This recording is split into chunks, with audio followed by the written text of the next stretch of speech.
Lech Lecha, 12:3. The bracha to Avraham, Vinivrechu, right? Right. Okay. And then also in Yaakov 28:14. Same exact lashon in the text and in the Rashbam. The Rashbam is saying it's two words. Lashon mavrich, which is where it sounds like bracha. If you rearrange the letters, it's umarchiv. But that's not a remez in the letters, which I thought it was way back. There are two kinds of lashon by Geffen in the Rishomi, which we're going to get to this, okay? Everything I say will be backed up. It's lashon mavrich, which is not a bracha. It's a type of planting, and marchiv. So the Rashbam's bringing like a double entendre, right? In grafting, we say mavrich umarchiv.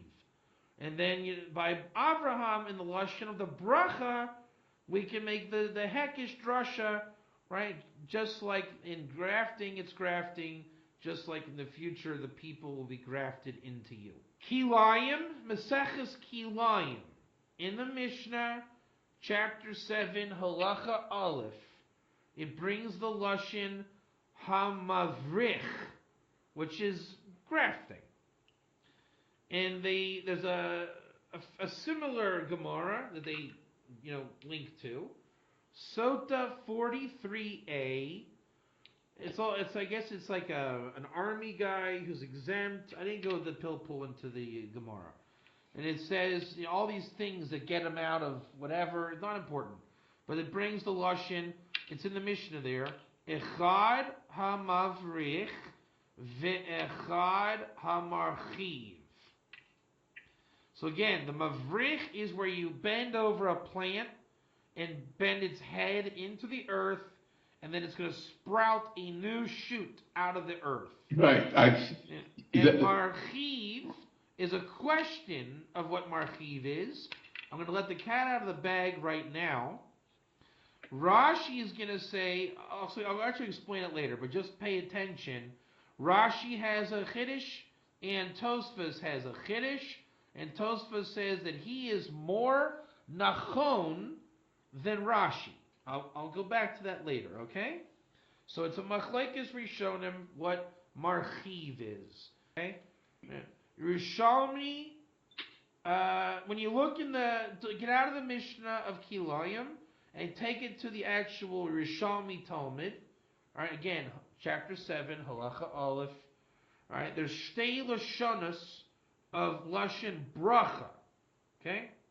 One is you bury the geffen itself, lashon geffen atzmo, and the other one is the vine shoot you plug into the ground.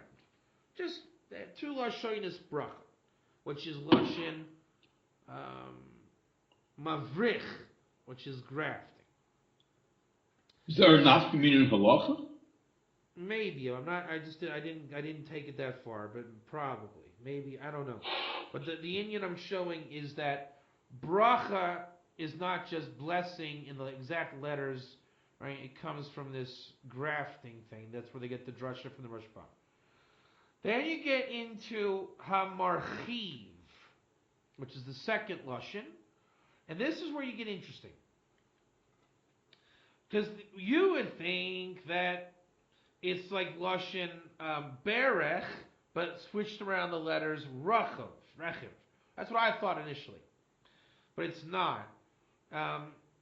There's one lashon hirkeves, which is grafting, and it's also the lashon harkava and herkov, and they all are just little subtle differences.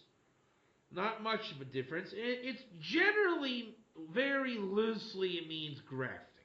Two, this is what I'm trying to tell you. The word is not even rechiv like a train. It's hirkov with a hay. The hay makes the difference. That's what I'm trying to tell you. Oh, okay. So this is where you get the nafkamina of Rashi.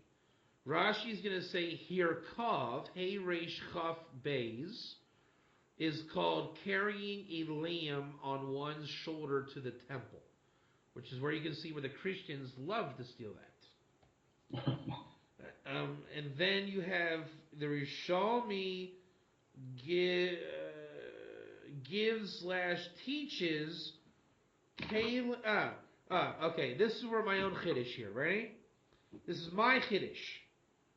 That when you learn the boring, draconian Yerushalmi Talmud about boring laws of farming, it actually becomes the Torah Eretz Yisrael, and that becomes the kalim of really deep Kabbalah, right? That the Torah of Eretz Yisrael, right? You learn ridiculous like grafting, but what it is it's a chinuch of kalim that you need to understand Kabbalistic inyanim.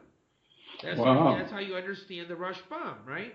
So if you pay attention to the Yerushalmi and stop viewing it boring, you'll realize you're getting rich Lashon, how to understand the Torah on a very deep level. Lashon bracha, so one avenue is to say that the language of a blessing, the bracha, comes from the agricultural phenomenon, right? Because like the way the shoot plugs into the ground, it's the idea of like a knee bending, the knee. Yeah. So you can say that like almost like an Ivri mentality instead of what's that one called? Ashuri? Yeah. Right, Ashuri, it's like it focuses on the letter, and Ivri says it's a meditation, right? So this is like a meditation of looking at grafting in Israel, and you would say, oh, I see a knee bending. See the difference? Mm-hmm. It's like using nature and creation to give you chachma on a really paninius level. You chap? Yes, but this bracha, what's it called? Nivrech? What's it called? Mavrich. Mavrich. Oh, good. Okay, so mavrich is not grafting, though. I know that. Okay. It's a different thing. It's bending the head. Yeah, I know what it is very well because can I say something? Yeah.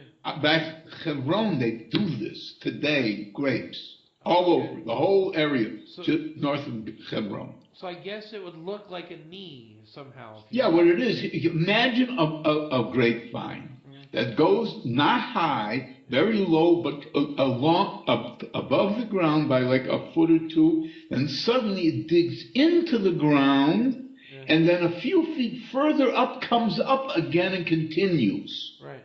That's what it looks like. And so I'm saying that Yerushalmi takes these principles and creates Kabbalistic chachmas out of them. That's amazing. Oh yeah.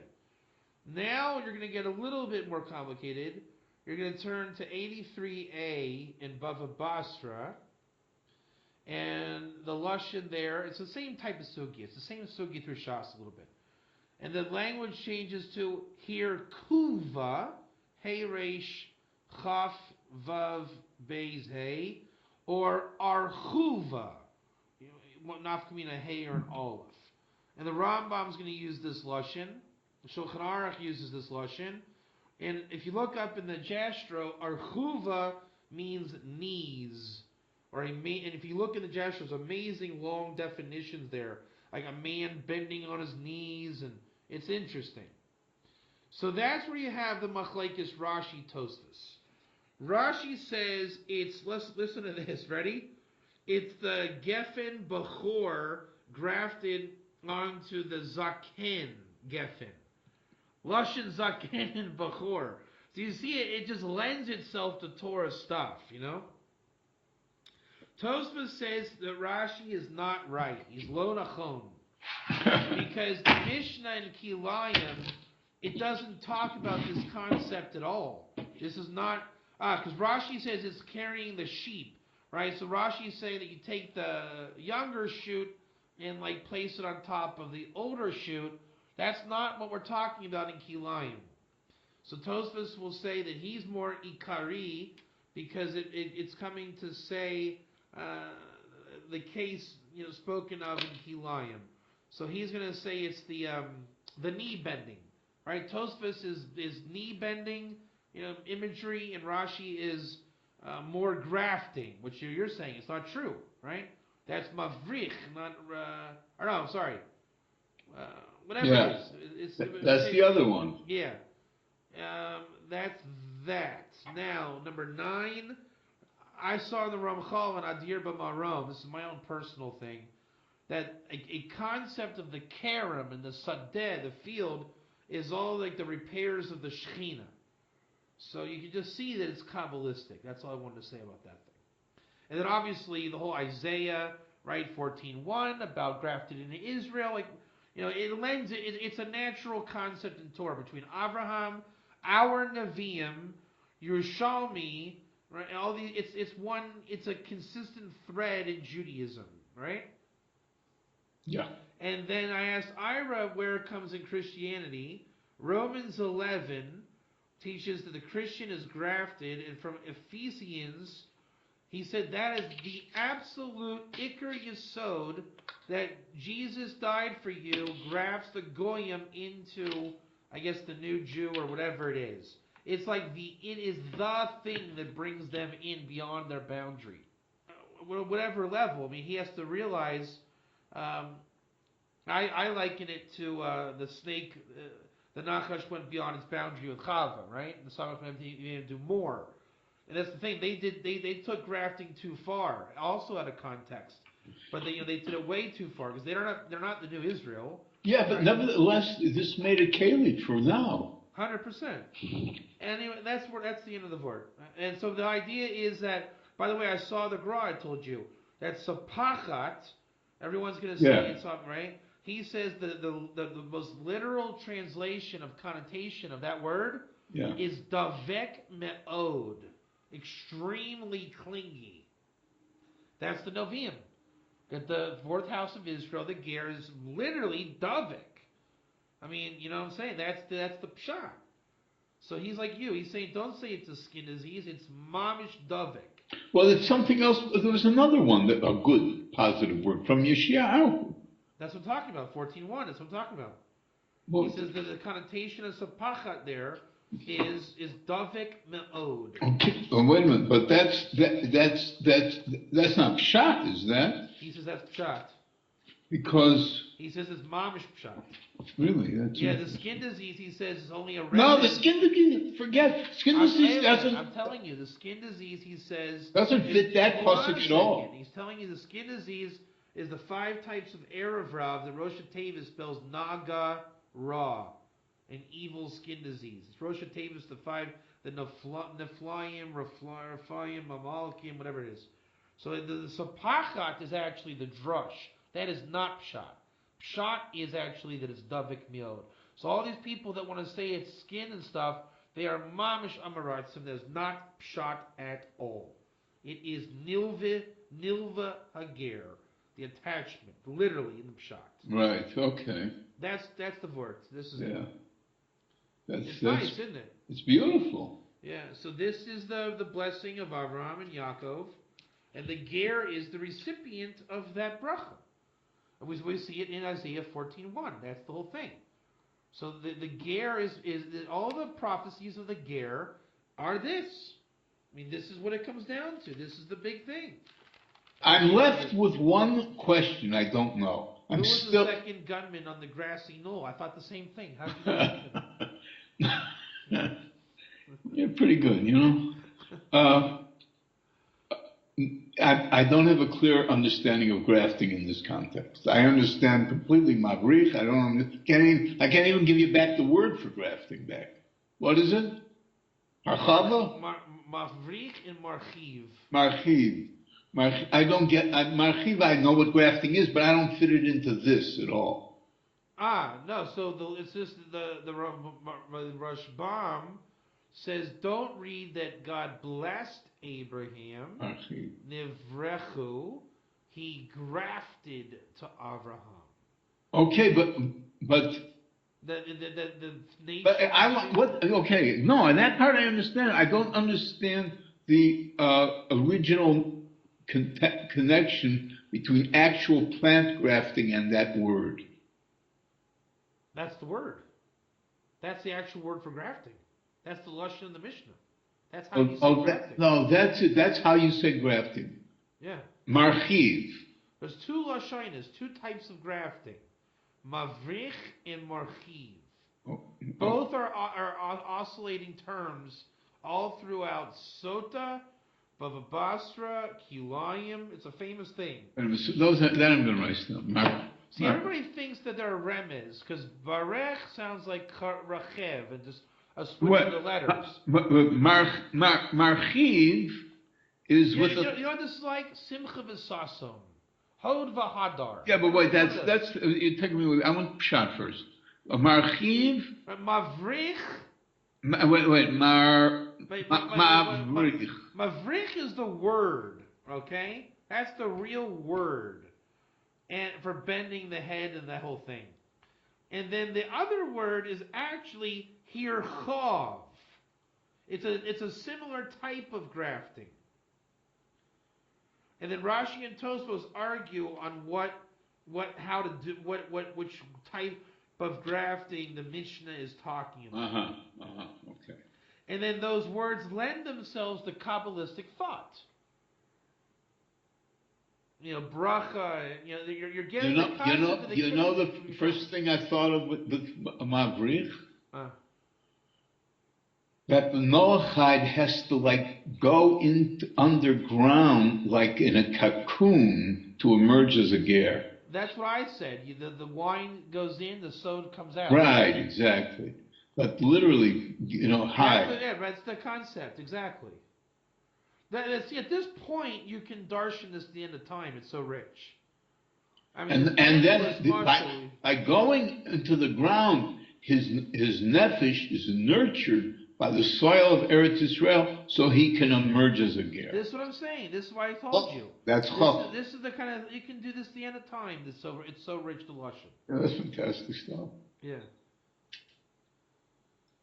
They said, well, so why do they do it? Why does you left out one little thing. Why is the process done? The Christians? No, the Jews the process of farming in Eretz Israel. It's a thing they do. This is what I'm saying. Why do they do it? God sanctified Israel with commandments, and those commandments, if you refine them, as in Kabbalistic terms, it brings a Mayan nukvin. That we get Kalim to understand Kabbalah. I'm talking about a farmer. Why does a farmer do this? I don't know. It improves the fruit tremendously. Oh, does it? Yes. Yes. And that's... So that's, again, so I'll prove it to you. That's the Indian of Hod V'Hadar. Yeah. That's what Hod V'Hadar is. You know my mashal Hod V'Hadar for Hudner. If you see a reed standing erect, and it looked like it had a rough time, you say, wow, that's a beautiful reed. You say, wow, you think it's beautiful. You know that reed stood through 5 consecutive years of waxing and waning of storms? You say, wow, I didn't know it was that beautiful. So it was already Hod. And when you found out the real story, the Pinim, you say, wow, now it's Hod V'Hadar. So yeah, a fruit's okay, but if you do this, it's like, wow, it really gets great. Right. So it's Mavrich or Marchiv. It's the same kind of Bo Yavo. You know what I mean? This is rich stuff, baby. I know it. Wow. Yeah. This is Torah Eretz Israel. 100%. This is that Torah Eretz Israel. And this is Maisa Eretz Israel. Right. This is I tie in. This is the entire Yerushalmi Gemara. If you were to do it with that kind of kavana, you would get kalim of this caliber on every word.